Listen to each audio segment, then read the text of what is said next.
Welcome to my YouTube channel. आज हम topic discuss करने जा रहे हैं photoelectric emission. By its name we can see that the photon, it is the combination of electrons emission. इसका मतलब है ये फोटोन्स जब इलेक्ट्रॉन्स को एब्जॉर्ब कर लेंगे तो ये emission हो रही है in the form of photo electrons. So ये मेरे पास एक मेटल का सरफेस है, इसमें इलेक्ट्रॉन्स टोटली बाउंड है एक दूसरे के साथ, ठीक है। इसके ऊपर मैंने इंसिडेंट की रेडिएशन h म्यू नॉट की एनर्जी की। और what is the photons? First of all, what is photons? Photon is the discrete bundle of या पैकेट्स ऑफ एनर्जी, ठीक है। डिस्क्रीट पैकेट ऑफ एनर्जी को हम कहते हैं फोटोन्स। और जब मैंने इस मेटल सरफेस के ऊपर म्यू नॉट फ्रीक्वेंसी की रेडिएशन इंसिडेंट कराई तो इलेक्ट्रॉन्स एमिट होने शुरू हो गए। ये इलेक्ट्रॉन्स है फोटो इलेक्ट्रॉन्स। अब ये इलेक्ट्रॉन कैसे, ये तो बाइंड है, मतलब ये मेटल की सरफेस के साथ बाउंड है, तो ये कैसे एमिट होते हैं आज हम ये डिस्कस करने जा रहे हैं। तो फोटोन, ये मेटल का, हर मेटल का एक वर्क फंक्शन होता है, work function, and what we define that work function, that is h mu. इसका मतलब एक मिनिमम एनर्जी चाहिए हमें to emit the electrons from the surface of the metal. Fine. ये इतनी रेडिएशन, इतनी मिनिमम एनर्जी हमें चाहिए ताकि ये सरफेस, जो इलेक्ट्रॉन्स सरफेस ऑफ मेटल से इजेक्ट हो सके। तो ये जो h म्यू नॉट है, मैंने इस जो एनर्जी है एक मिनिमम, इस म्यू नॉट को कहते हैं थ्रेशोल्ड फ्रीक्वेंसी। एक मिनिमम फ्रीक्वेंसी की मैंने रेडिएशन इंसिडेंट कराई जिसकी वजह से इलेक्ट्रॉन इजेक्ट होने शुरू हो गए सरफेस से। सो उस म्यू नॉट को मैंने बोला थ्रेशोल्ड फ्रीक्वेंसी। उसके बाद हमने चेक किया कि इतनी एनर्जी मेरे को h म्यू नॉट चाहिए इस वर्क फंक्शन को ब्रेक करने के लिए, ताकि इलेक्ट्रॉन्स एमिट होने शुरू हो जाए। अब मेरे पास तीन कंडीशंस हैं। केस वन, उसके अकॉर्डिंग क्या है? केस वन के अकॉर्डिंग क्या है कि h म्यू नॉट अगर वर्क फंक्शन के ग्रेटर है, फर्स्ट केस, तो इलेक्ट्रॉन एमिशन होगा। अगर केस टू में अगर h म्यू नॉट इक्वल है इसके, तो क्या होगा? इलेक्ट्रॉन एमिशन जो होगा ये होगा कि ये इलेक्ट्रॉन सरफेस के अंदर बाइंड है, मतलब बाउंड हुए हैं पूरी तरह एक दूसरे के साथ। तो ये फ्रीक्वेंसी क्या करेगी? थोड़े से इलेक्ट्रॉन सरफेस के ऊपर ले आएगी, ठीक है। इनकी काइनेटिक एनर्जी 0 होगी अगर ये फ्रीक्वेंसी इसके वर्क फंक्शन के इक्विवेलेंट होगी। अब आइंस्टाइन की पहले हम इक्वेशन की बात कर लेते हैं। उसके अकॉर्डिंग क्या था कि इंसिडेंट रेडिएशन की energy equal to h mu plus work function जिसको हमने डोनेट किया है फाई प्लस किनेटिक एनर्जी। तो किनेटिक एनर्जी इक्वल टू, इसको लिखा h mu not minus h mu. तो अगर तो ये इक्वल है दोनों, तो किनेटिक एनर्जी अब इक्वेट कर दो, ये हो गया H mu minus H mu, ठीक है। ये आपस में अगर इक्वल है तो किनेटिक एनर्जी 0 आएगी, ठीक है। फ्रीक्वेंसी मतलब इतनी फ्रीक्वेंसी इस फ्रीक्वेंसी के इक्वल ही है, जो इंसिडेंट रेडिएशन की फ्रीक्वेंसी थ्रेशोल्ड फ्रीक्वेंसी के इक्वलेंट है। इसका मतलब ये हुआ mu not equal to mu, ठीक है। तो यहाँ पे मैंने वैल्यू पुट कर दी H mu minus H mu that is 0। तो जो सरफेस के जो इलेक्ट्रॉन्स निकलेंगे उनकी किनेटिक एनर्जी 0 होगी। थर्ड केस की हम बात करने जा रहे हैं, जब H mu not less than work function, तो क्या होगा। अब एग्जाम्पल के तौर पे ले लेते हैं, वर्क फंक्शन की मेरे पास वैल्यू है 5 इलेक्ट्रोवोल्ट, इंसिडेंट एनर्जी की मेरे पास 4 इलेक्ट्रोवोल्ट। इस इक्वेशन में पुट कर दो 1 में, तो ये क्या आ जाएगा, H kinetic energy equal to 4 minus 5 electronvolt, तो ये आ जाएगा -1। हमें ये पता है कि एनर्जी कभी भी नेगेटिव नहीं होती, इसका मतलब ये है कि इसको अभी भी 1 इलेक्ट्रोवोल्ट चाहिए ताकि ये इलेक्ट्रॉन्स इजेक्ट कर सके सरफेस के बाहर। तो ये हमने 3 केसेस डिस्कस कर लिए। केस 1 जब ये H mu not greater than 5, उसके बाद केस 2 जब H mu not equal to work function, तो इलेक्ट्रॉन सरफेस के ऊपर ही आएंगे, उसकी किनेटिक एनर्जी 0 होगी। अगर ये इंसिडेंट एनर्जी के लेस देन होगा वर्क फंक्शन, तो इलेक्ट्रॉन इजेक्ट नहीं होंगे क्योंकि एनर्जी नेगेटिव है, इसका मतलब इलेक्ट्रॉन सरफेस के साथ ही अभी भी बाउंड है। तो ये हो गए हमारे 3 केसेस। उसके बाद हम डिस्कस कर रहे हैं स्टॉपिंग पोटेंशियल के बारे में।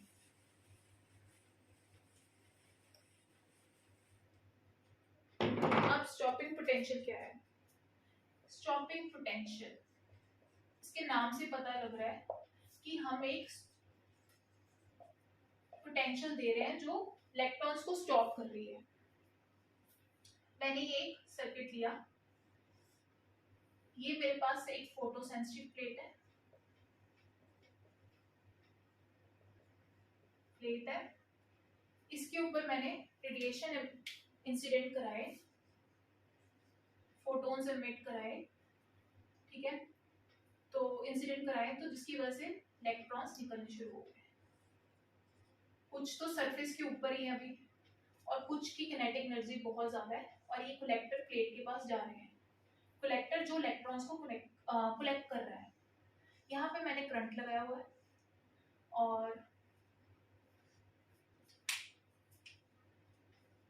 यहाँ पे करंट लगा हुआ है, और यहाँ पे बैटरी। अब ये सारी बैटरी की कनेक्शन पे डिपेंडेंट है। अगर मैं बैटरी का कनेक्शन यहाँ नेगेटिव टर्मिनल और यहाँ पॉजिटिव के साथ जोड़ दूँ, तो इलेक्ट्रॉन पॉजिटिव के साथ अट्रैक्ट होंगे, और यहाँ पे करंट की डिफ्लेक्शन आएगी कुछ, ठीक है। और अगर इसी को टर्मिनल को मैं चेंज करके यहाँ पॉजिटिव कर दूं, यहाँ नेगेटिव, तो ये क्या करेगा, ये टर्मिनल इलेक्ट्रॉन्स को रिपेल करेगा। जो इलेक्ट्रॉन यहाँ पे कलेक्ट हो रहे हैं उनको रिपल्शन मिलेगी। और यही मैंने कंसेप्ट में पढ़ना है कि स्टॉपिंग पोटेंशियल होती क्या है, कि इलेक्ट्रॉन्स को, जो यहाँ ये फोटो इलेक्ट्रॉन्स बाहर आ रहे हैं, इसको स्टॉप कैसे कराना है, इसको वापस कैसे भेजना है। तो पहला तो हम केस कर रहे हैं जब मैंने यहाँ पे नेगेटिव इधर कनेक्ट किया है और पॉजिटिव यहाँ, तो इलेक्ट्रॉन्स यहाँ इसके साथ अट्रैक्ट होंगे, और यहाँ पे करंट की डिफ्लेक्शन आएगी कुछ,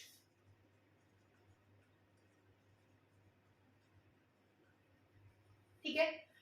और जब मैंने अब नेगेटिव पोटेंशियल अप्लाई कर दी, यहाँ पे पॉजिटिव और यहाँ पे मैंने कर दी नेगेटिव, तो क्या होगा। अब ये इलेक्ट्रॉन्स ये चार्ज नेगेटिव चार्ज, यहाँ पे इलेक्ट्रॉन्स इकट्ठे हो गए, ये इलेक्ट्रॉन्स के पास कौन सा चार्ज है, that is negative, and negative negative repel, तो ये इलेक्ट्रॉन्स वापस इस प्लेट की तरफ, मतलब ये इलेक्ट्रॉन्स स्टॉप हो जाएंगे, इस प्लेट के पास पहुंच ही नहीं पाएंगे क्योंकि इसके पास बहुत ज्यादा नेगेटिव पोटेंशियल है। अब हम एक एग्जांपल के तौर पे कर लेते हैं, जैसे कईयों के पास तो बहुत ज्यादा काइनेटिक एनर्जी है, वो तो इसके पास पहुंचने की कोशिश कर रहे हैं, बट जो सरफेस के ऊपर इलेक्ट्रॉन्स है जिनकी काइनेटिक एनर्जी 0 है या बहुत नेग्लिजिबल है, वो यहाँ तक पहुंच ही नहीं पाएंगे। हम एक एग्जांपल ले लेते हैं, जैसे फॉर एग्जांपल हम एक ग्राफ प्लॉट कर रहे हैं, that is between the photo current and stopping potential V not, ठीक है। स्टॉपिंग पोटेंशियल में मैंने ग्राफ प्लॉट कर दिया। अब ये करंट की वैल्यू है, जब तो पॉजिटिव पोटेंशियल है, मान लो अगर 5 वोल्ट है, करंट आया 5 एम्पियर मिली एम्पियर, मैं और पोटेंशियल इंक्रीज कर रही हूँ, जैसे 1 वोल्ट थी 2 कर रही हूँ, 3 कर रही हूँ, 4 कर रही हूँ, तो ये करंट डिक्रीज करना शुरू हो जाएगा। 3 2 1 किया, सॉरी 4, देन इट्स 0.1, ऐसे मैं और कर रही हूँ, तो ये स्टॉपिंग पोटेंशियल की वजह से करंट डिक्रीज करना शुरू हो जाएगा, तो नेगेटिव पे जाना शुरू कर देगा।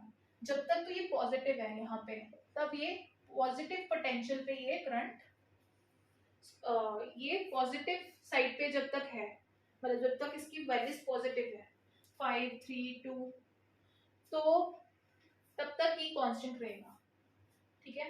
मतलब ये इस स्टॉपिंग वोल्टेज को ओवरकम करने की कोशिश कर रहा है, तो ये थोड़ी सी डिफ्लेक्शन हमें मिल रही है, कांस्टेंट करंट फ्लो कर रहा है।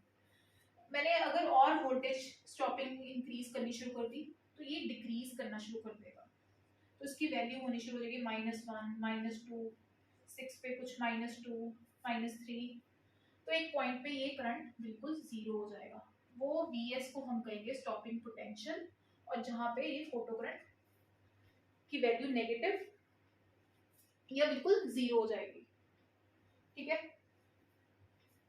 उसके बाद मान लो ये है माइनस, स्टॉपिंग पोटेंशियल है माइनस, मतलब ये नेगेटिव में लग रही है, क्योंकि ये इलेक्ट्रॉन्स को रेजिस्ट कर रही है इस प्लेट के ऊपर, तो ये इस नेगेटिव पोटेंशियल पर जो फोटो करंट की वैल्यू 0 आ रही है, उसको हम कहेंगे स्टॉपिंग पोटेंशियल।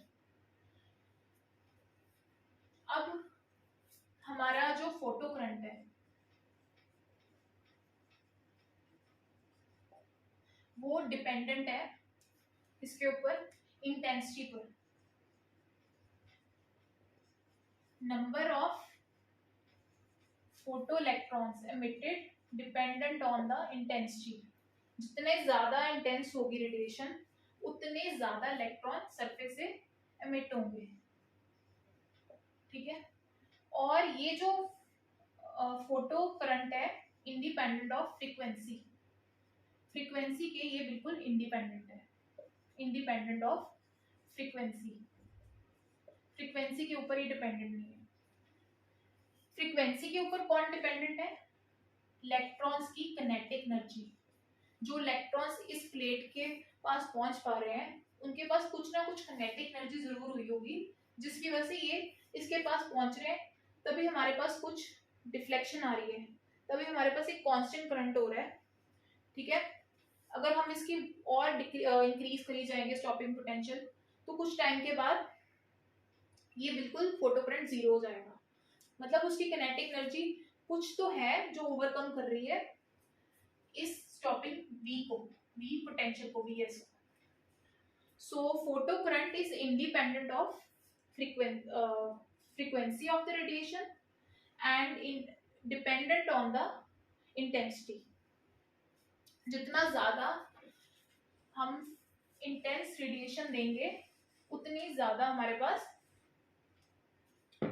फोटो करंट आएगा और यहाँ पे हमें डिफ्लेक्शन आएगी। उसके बाद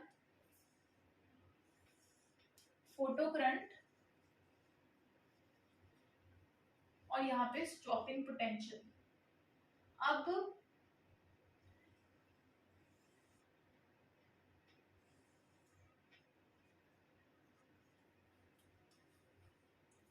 हमने देखा कि फोटो करंट कहाँ पे जीरो हो रहा है। अब हमने इंटेंसिटी को कर दिया constant, V2 greater than V1। हमने दो फ्रीक्वेंसीज ली जो V2 is greater than V1। V1 पे देखा कि यहाँ पे फोटो करंट जीरो होना शुरू हो गया। यहाँ पे हमने देखा V2 के लिए तो कुछ टाइम के बाद जीरो हुआ। मतलब इसका मतलब क्या हुआ? इसका मतलब हमने ये स्पेक्ट्रम पढ़ा हुआ विद, इसमें क्या है, फ्रीक्वेंसी जितनी ज्यादा होगी फोटो करंट लेट जीरो होगा, क्योंकि इलेक्ट्रॉन्स के पास क्या होगा, काइनेटिक एनर्जी होगी, वो ओवरकम कर रहे हैं उस पोटेंशियल को। सो जीरो तो होंगे वो, V3 के कुछ टाइम के बाद जीरो हुआ तो जीरो तो वो फोटो करंट होगा, बट कुछ टाइम के बाद। जैसे V1 फ्रीक्वेंसी के लिए जीरो हो गया, मान लो ये रेड है तो रेड इसके लिए फ्रीक्वेंसी ऑफ लाइट के लिए यहाँ पे -1 पे हो गया, ये -3 पे हुआ, ये -5 पे हुआ। फोटो करंट जीरो तो होगा, बट ये है कि उसको वो रेजिस्ट कर रहा होता है, उस पोटेंशियल को ओवरकम करने की कोशिश कर रहा होता है, और वो कुछ टाइम के बाद जीरो होगा। तो यही मेन पॉइंट्स थे जिसमें हम दो तरह के ग्राफ कर रहे हैं, एक फ्रीक्वेंसी के लिए और एक हम कर रहे हैं इंटेंसिटी का ग्राफ। इंटेंसिटी के ग्राफ में क्या है, हमने दो इंटेंसिटी ली, तो यहाँ पे हमने चेक किया, यहाँ पे Vs 0 और इंटेंसिटी 1, और यहाँ पे हमने चेक किया ये I2 के लिए। ठीक है, फोटो करंट की वैल्यू इंक्रीज करी अगर हमने इंटेंसिटी इंक्रीज करी। यहाँ पे फ्रीक्वेंसी हम कांस्टेंट ले रहे हैं, और ये मेरे पास स्टॉपिंग वोल्टेज, और ये मेरा फोटो करंट। तो I1 greater than I2 is greater than, तो फोटो करंट की वैल्यू इंक्रीज करेगी विद द इंटेंसिटी। तो हमने क्वांटम मैकेनिकली तीनों पॉइंट्स हमने एक्सप्लेन कर दिए, जिसके अकॉर्डिंग ये था कि जो इंसिडेंट रेडिएशन है ऑफ एनर्जी दिस, ये क्या करेगी, इलेक्ट्रॉन्स को मिनिमम फ्रीक्वेंसी की होगी, थ्रेशोल्ड फ्रीक्वेंसी, ये क्या करेगी, इलेक्ट्रॉन को इजेक्ट करेगी by breaking its work function and imparting them some kinetic energy। इसका वर्क फंक्शन तोड़कर इलेक्ट्रॉन्स बाहर आएंगे विद सम किनेटिक एनर्जी। जितनी ज्यादा फ्रीक्वेंसी होगी उतनी ज्यादा इलेक्ट्रॉन्स के पास किनेटिक एनर्जी होगी। ठीक है, इंटेंसिटी की वजह से क्या होगा, वन थिंग मोर, एक फोटोन एक इलेक्ट्रॉन इजेक्ट करेगा, तो इंटेंसिटी बढ़ाने से क्या होगा, नंबर ऑफ फोटोन्स इंक्रीज करेंगे, जिसकी वजह से नंबर ऑफ इलेक्ट्रॉन्स इंक्रीज करेंगे, फोटो इलेक्ट्रॉन्स इंक्रीज करेंगे, क्योंकि जितने ज्यादा फोटोन इंसिडेंट करेंगे उतने ज्यादा इलेक्ट्रॉन की एमिशन होगी, सो उतना ज्यादा हमें फोटो करंट मिलेगा। सो नंबर इंटेंसिटी की वजह से number of photo current increase होगा, number of photo electrons increase करेंगे, और फ्रीक्वेंसी की वजह से किनेटिक एनर्जी इंक्रीज करेगी। जितनी फ्रीक्वेंसी लाइट की इंक्रीज करेगी उतनी किनेटिक एनर्जी, और उतना ही जल्दी वो वर्क फंक्शन ऑफ मेटल को ब्रेक करके इलेक्ट्रॉन्स को बाहर निकालेगी, क्योंकि इलेक्ट्रॉन्स यहाँ सरफेस के ऊपर बाइंड है, और सबको कैसे निकालना है, एक फ्रीक्वेंसी ऑफ लाइट के साथ, दैट इज फोटोन। ये मैटर है और इस रेडिएशन के साथ हम, और रेडिएशन किसके साथ बनी हुई है, फोटॉन्स के साथ, और उसके साथ हम इलेक्ट्रॉन्स को बाहर निकाल रहे हैं। ये एक नॉन रिलेटिविस्टिक फॉर्मूला है, नॉन रिलेटिविस्टिक फिनोमेना है, ठीक है। क्यों, एनर्जी का क्या फॉर्मूला है, रिलेटिविस्टिकली बात कर रहे हैं, mc4 प्लस, ठीक है। तो इलेक्ट्रॉन की रेस्ट मास क्या है, इलेक्ट्रॉन की एनर्जी क्या है, 0.5 मेगा इलेक्ट्रोवोल्ट। तो यहाँ पे हम वर्क फंक्शन की बात कर रहे हैं इलेक्ट्रोवोल्ट्स में, तो इसके कंपैरेटिवली ये बहुत ही छोटा है, जो इलेक्ट्रॉन्स निकल रहे हैं उनकी एनर्जी किसमें है, इलेक्ट्रोवोल्ट्स में। तो ये हम बात कर रहे हैं मेगा इलेक्ट्रोवोल्ट में, दैट इज 10⁻⁶ इलेक्ट्रोवोल्ट। तो ये बहुत नेग्लिजिबल हो जाएगा, तो ये एक नॉन रिलेटिविस्टिक फिनोमेना है। इसमें क्या होगा कि ये, इसको लो एनर्जी फिनोमेना भी कहते हैं, जिसमें क्या होता है कि फोटोन एब्जॉर्ब हो जाता है इस इलेक्ट्रॉन में, इलेक्ट्रॉन इस फोटोन को एब्जॉर्ब कर लेता है और उसके बाद फोटोन डिसअपियर हो जाता है।